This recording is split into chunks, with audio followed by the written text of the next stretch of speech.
Լոբու առատ այս սեզոնին գոնե մեկ անգամ փորձեք պատրաստել այս աղցանը, վստահեցնում եմ, որ այնքան եք հավանելու, որ ամբողջ ամառվա ընթացքում այն ձեր սեղանից չի պակասելու։ Խրխրթան բանջարեղեն, վիտամիններ եւ այս ամենը ընդամենը 20 րոպեի ընթացքում։ Արդյունքում ստացվում է ամենագունառատ առողջարար աղցանը։ Սկսենք պատրաստել։ Լոբին լվանալուց հետո ազատում ենք թելիկներից եւ այսպես ձողիկաձև կտրատում ենք, այն ձեզանից կխլի մի քանի րոպե։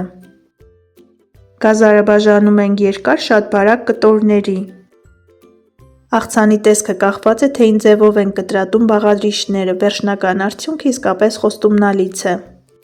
Հեռացնում ենք լոլիկների միջուկը, որպեսզի աղցանը ավելորդ խոնավություն չունենա եւ ձողիկաձև կտրատում ենք։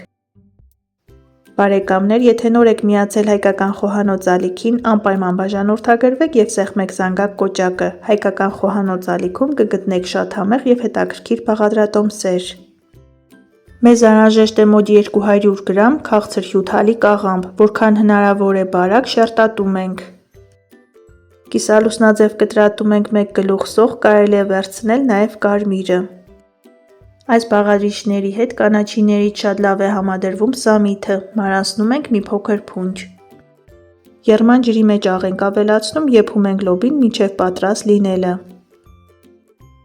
Որպեսզի պահպանենք լոբու այս գեղեցիկ կանաչ գույնը, եփելուց հետո գցում ենք սառը ջրի մեջ, թողնում ենք 1-2 րոպե։ Նախապատրաստած բոլոր բաղադրիչները լցնում ենք աղցանամանի մեջ եւ ավելացնում ենք համեմունքները։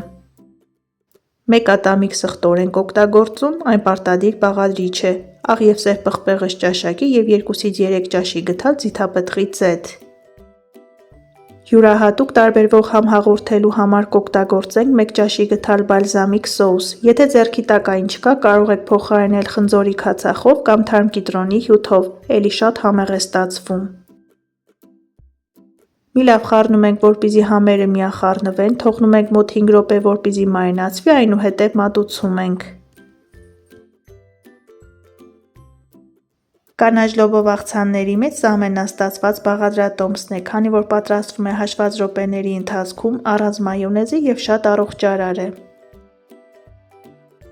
Ստացվում է հյութալի, խրխրթան օգտակար աղցան, որը վերջանում է հաշված րոպեների ընթացքում։ Շատ համեղ է, դուք էլ փորձեք։